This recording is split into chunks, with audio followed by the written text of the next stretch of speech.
Online gaming आज India में अपने चरम पीक पर है।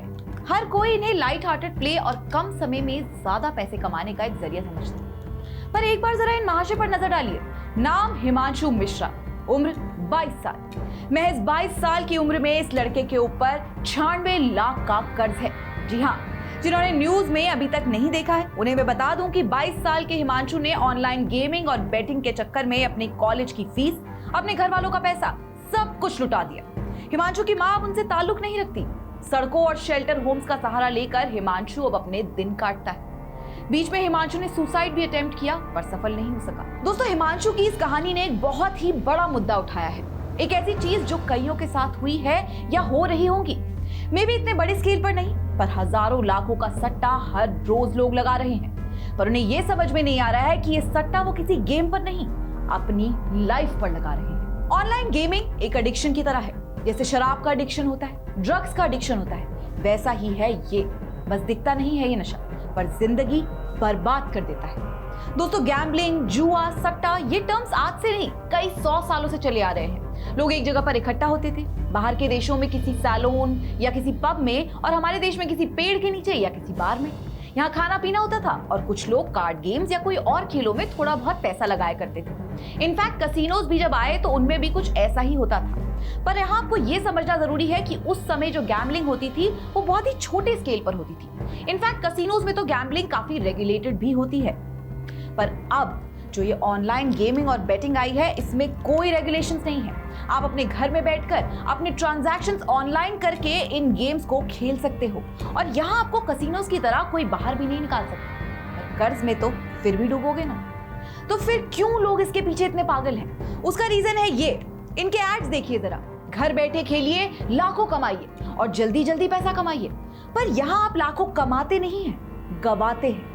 अब अगला ख्याल दिमाग में आता है कि जब इससे इतने लोगों को नुकसान पहुंच रहा है तो सरकार इसे बैन क्यों नहीं करती? तो दोस्तों, इंडिया में gambling is illegal under the public gambling act of 1867। पर ये जो ऑनलाइन गैम्बलिंग है ना, इसको सरकार स्किल बेस्ड गेम की कैटेगरी में डालती है। जी हाँ, games like poker, rummy, cricket, even games like ludo, ये सभी कहने को स्किल बेस्ड गेम्स हैं, पर यहाँ पर गैम्बलिंग ही चल रही है।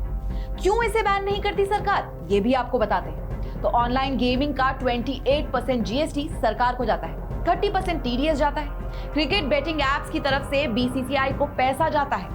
क्रिकेट पर कितने बड़े लेवल पर बेटिंग चलती है। यहाँ पर हम ड्रीम 11 का एग्जांपल ले लेते हैं। ड्रीम 11 ने इस समय $1.6 बिलियन की फंडिंग उठाई हुई है, लगभग। और अभी तक वो शार्क टैंक के स्पॉन्सर्स रह चुके हैं, आईपीएल के स्पॉन्सर्स रह चुके हैं, इंडियन क्रिकेट टीम के टाइटल स्पॉन्सर्स भी रह चुके हैं। बड़े बड़े सेलिब्रिटीज और स्पोर्ट्स पर्सन इन्हें सपोर्ट करते हैं, कहते हैं चुटकियों में लाखों कमाओ, और वो तो अपने एड का पैसा लेकर निकल जाते हैं। बट गेस व्हाट, आपके हमारे जैसे कॉमन लोग उन्हें बिलीव कर लेते हैं।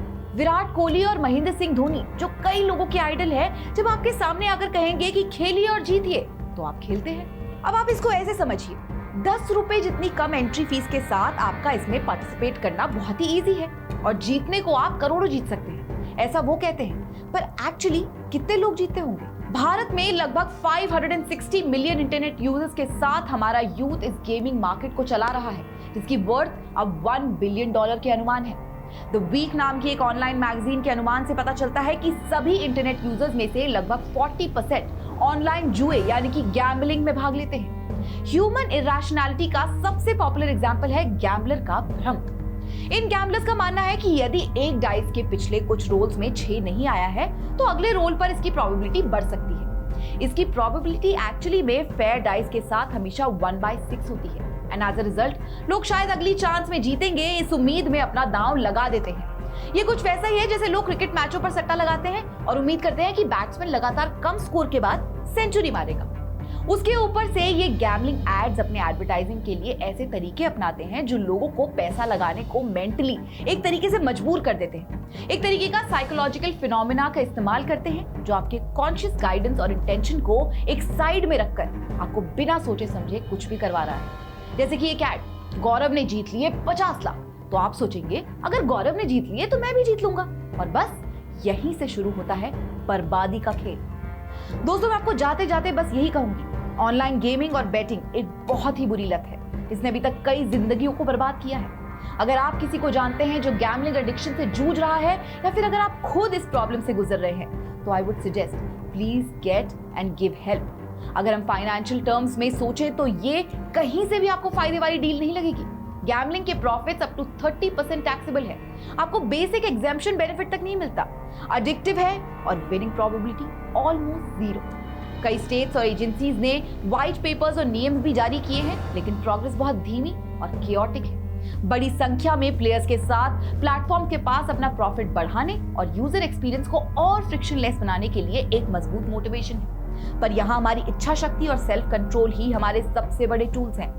हिमांशु मिश्रा की कहानी से कुछ सीख ले और ध्यान दे कि 50 लाख जीतने वाले गौरव इक्के दुक्के होंगे, पर 96 लाख गंवाने वाले हिमांशु बहुत। श्रेष्ठ भारत पर खबरों से जुड़े रहने के लिए चैनल को सब्सक्राइब और लाइक करें, बेल आइकन दबाएं और देखते रहें श्रेष्ठ भारत।